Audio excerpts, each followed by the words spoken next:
একটা মানে একটা উদাহরণ সৃষ্টি হয়ে যাক। আমি বুঝতেছি না, আমি আম্মার তুমি যেটা শুনছি, আম্মা গল্প করছে, আপনার কথা বলছে যে আপনি বলে একটা কঠিন বিচার করছেন, এক সোরারে বলে দড়ি আপনি মান্দার কাছে উড়াই হিটা দিয়েছেন, এত বলে খাল চাকলা বেকিং বলে তুলিয়ে গেলেছেন ফিরি। এরকম একটা জোসাইল বিচার না দেখলে আরো জোশ আসতেছে না। এরকম একটা তুমি যে জোসাইল বিচারের কথা বলতেছো, এটা করছে আমার আব্বাই, তখন নিয়ে এবার আমি ছোট ছিলাম। মায়ের দেওয়াই তো বড় কথা না। আচ্ছা, মার লিখে একটা মানুষ ঠিক হয় তো কঠিন ভাবে তারে এমন একটা বোঝানোর জায়গায় দিতে হবে, সেজন্য দ্বিতীয়বার ওই অন্যায়টা না করে।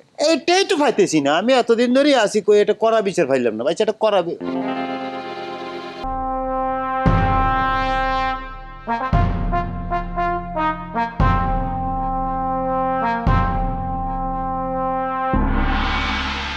কি হয়েছে এতটা বই রেছিস কি লাগে? আপনার জন্য বই রয়েছি, গেছিলাম তো। কোথায় গেছিলি?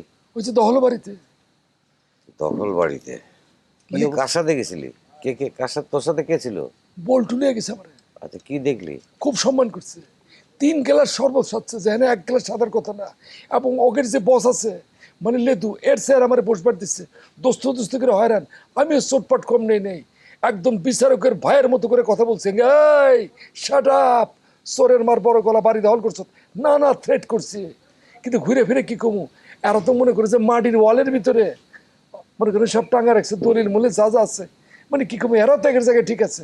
আবার কয়ে দিছি যে বিচারে সব কিছু তোমরা প্রমাণ করা লাগবো, মিয়া ভাই বিচার ডাকতেছে। মানে ঘরের মাটির ওয়ালে দলিল রেখে দিছে? এখন সুন্দর করে সাইনবোর্ডের মধ্যে টাকা কিনলে কিনলে দলি রেখে গেলে ওই যে হারা ঠিক, এটা প্রমাণের জন্য। কত বড় বাটফার পাইছে চিন্তা করছেন। এই ঘটনা তো আমি জীবনে শুনি না, প্রথম শুনলাম। একে করছে জবরদস্তি দখল, তার মধ্যে দখল করে দলিল দেয়ালের মধ্যে টাঙা রেখেছে। ভাইসা আপনি কিছু বুঝছেনই না, বুঝেন না কি কি সিস্টেমে চলছে তারা। কিন্তু আমার সম্মান করছে, আমার 3 গ্লাস সর্বোচ্চ আছে। আমরা যে ভাত খাবানো এটাই তো অনেক কিছু, ভাত আমি খাবাই খাইতে চাই নাই। একটা জিনিস মনে রাখবি, আমি আমি কার ভাই। তোর কি মনে হচ্ছে এত যে সম্মান করছে এত কথা বলতেছিস কেন? সম্মান করছে কি মেয়ে ভাই, মানে পারতো তো আমার অ্যাটাক করবে, এরা তো লোক সঙ্গে কম না। কিন্তু আমি কিন্তু উপরে উপরে ভাব লইছি, ভিতরে কিন্তু কলজা হুকায় গেছে গা। একটা অ্যাটাক করলে আমি তো নাই। জুম্মন আসিল জুম্মন ছিল না, কিন্তু জয়ন্ত করছে। এই খবর তো কানাইছে আগে। কৈতরে দেখলাম, কৈতরে দেখলে কি মনে হবো জানি না, একটা দাঁত ভাঙ্গা কিলকিলায় কিরম করে জানি চাই আসিল ডেলে। মনে করে যে কি কমু, জেলে আসিল না, ড্যাগার ডুগর তো লগে থাকে, যে কোনো সময় তো আমার পার মারতে পারতো। কিন্তু আমি এমন ভাব রয়েছে যে কোনো সময় তাকেরই ফায়ার করবার পারি। মাঝে মাঝে কোমরে হাত দিছি, বুঝাইছি। আমি ভাইয়া এখন তো সিটার বাটফার। ভাইয়া আমি গ্রামে ঢুকি প্রথম জায়গায় হিট করছি, চাইনিজ মারছি। এই যে চুলে গিয়ে হেতাগোলা গরুগা আসিল না, তাদেরকে তো হিট করছি আমি। জগলু সোরা এগুলো হিট, এগুলো তো বেগুনে আগা গোড়া বাটফার, এগুলো আগা গোড়া ডিস্টার্ব তো। তাহলে যাস না, এখন সব দিনে খেদা দিয়ে পর এত লম্বা লম্বা কথা কোচকিল দিঘা। আমরা তো খেদা বেরিয়ে পারতেছি না। খাদাবে পারতেছি না, এটা তো ঠিক না। আন্দাজে তো খাদানো যাইবো না। বললাম তো একটা সালিশের ব্যবস্থা করতেছি, পুরা গ্রামের মানুষজন থাকবে, সেইখানে যা বলার যা করার সেইখানে হবে। না ভাইয়া, এটা একটা করা বিচার দরকার আছে, একটা মানে একটা উদাহরণ সৃষ্টি হয়ে যাক। আমি বুঝতেছি না, আমি আম্মার তুমি যেটা শুনছি, আম্মা গল্প করছে, আপনার কথা বলছে যে আপনি বলে একটা কঠিন বিচার করছেন, এক সোরারে বলে দড়ি আপনি মান্দার কাছে উড়াই হিটা দিয়েছেন, এত বলে খাল চাকলা বেকিং বলে তুলিয়ে গেলেছেন ফিরি। এরকম একটা জোসাইল বিচার না দেখলে আরো জোশ আসতেছে না। এরকম একটা তুমি যে জোসাইল বিচারের কথা বলতেছো, এটা করছে আমার আব্বাই, তখন নিয়ে এবার আমি ছোট ছিলাম। মায়ের দেওয়াই তো বড় কথা না। আচ্ছা, মার লিখে একটা মানুষ ঠিক হয় তো কঠিন ভাবে তারে এমন একটা বোঝানোর জায়গায় দিতে হবে, সেজন্য দ্বিতীয়বার ওই অন্যায়টা না করে। এইটাই তো পাইতেছি না, আমি এতদিন ধরেই আসি কই এটা করা বিচার পাইলাম না। ভাই এটা করা আচ্ছা, কই কহিনুর কই, আমার বোন কই? শৌখিনগো বাড়িতে খাওয়ানোর গ্যারান পাইছে। খাওয়ানোর গ্যারান পেলে মাথা হেরো ঠিক থাকে না। কি খাওয়ানোর জ্ঞান পাইছে? পায়েস। 2 বোনে গেছে, আমরা যাই। থাকুক। এই আমরা যাবো কেন? ওরা গেছে, ওদের কাছে গেছে। তুই বাড়িতে থাক, ঘরে থাক, বারান্দায় থাক, কখন আসবে ওরা, আসলে তারপরে খাই দিয়ে ঘুমাতে পারবে, ঠিক আছে? ওই দারোয়ান করে সারা জীবন করছে। এই আয় চল গোলাম।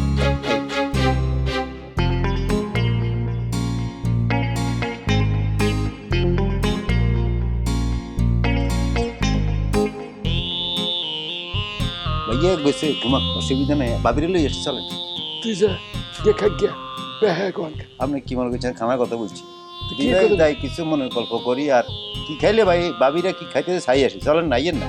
এমন করেন কি আইয়েন না না না আরে এত করে আগায় লই আসি মানে দুইটা মেয়ে মানুষ গেছে আইয়েন চাই অভিমান করিয়েন এত রাগ ভাবির লগে আপনি তুই তো যাবি অন্য কারণে তোরা চিনি না আইয়েন তোর ভাবি আছে কথা কবি আচ্ছা আচ্ছা, একটু ধর এই তোদের দিকে মতন ভুল দিচ্ছি না একটু কথা বল। কি হইলো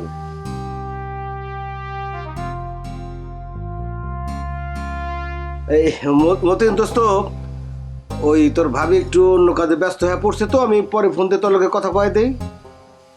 আচ্ছা ঠিক আছে আচ্ছা আচ্ছা ওকে ওকে ওকে ওয়ালাইকুম আসসালাম। ববিতা তোমার মনটা খারাপ কেন না আমার লগে কিছু হয়েছে বিউটির লগে? আরে না দেখো ববিতা আমি আশা করছিলাম যে মাস তিনেক আমি এই বাড়িতে থাকুম তুমি প্রত্যেকটা মুহূর্ত হাসি মুখে কাটাইবা অথচ তুমি মন খারাপ করে আছো আমার কোনো আচরণে তুমি কষ্ট পাইছো? আরে না না তুমি কি আমার সাথে কোনো খারাপ আচরণ করো যে আমি কষ্ট পাবো? তাহলে এরকম বুক বাজার করে আছো কেন? আরে ঘটনাটা এরকম আমি তোমার সাথে যে কিভাবে বলবো সেটাই বুঝতে পারতেছি না। দেখো তুমি আমার বন্ধু আমার বউ আমার শুভাকাঙ্ক্ষী আমার সব কিছু তোমার যে কোনো কিছু তুমি আমারে বলে ফেলাবে কোনো সমস্যা নাই তো।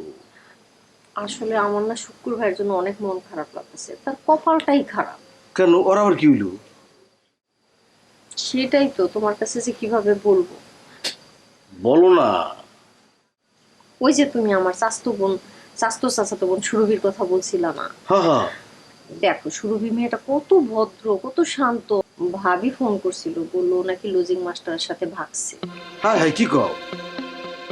এই ধরনের একটা শান্ত সৃষ্টময় এমন ঘটনা ঘটাতে পারে তোমার কল্পনায় আসতেছে না। আরে আমারও তো কল্পনাতে আসতেছে না। ও চাচিরে বলল যে মা আমি কলেজে ছবি লাগবো, একটু স্টুডিওতে যাই ছবি তুলতে। তারপর চাচি বলল আচ্ছা ঠিক আছে যা। তারপর ছবি তুলতে গেছে, ছবি তুলতে যায় তো আর আসে না। দুপুর গড়ায় যায়, বিকাল গড়ায় যায়, রাত হয়ে যায়। বাড়ির মধ্যে তো কান্নাকাটি, হাই হাই সুরভি কই গেল, সুরভি কই গেল। তারপর খোঁজাখুঁজি করে দেখে বালিশের নিচে এত বড় একটা চিঠি।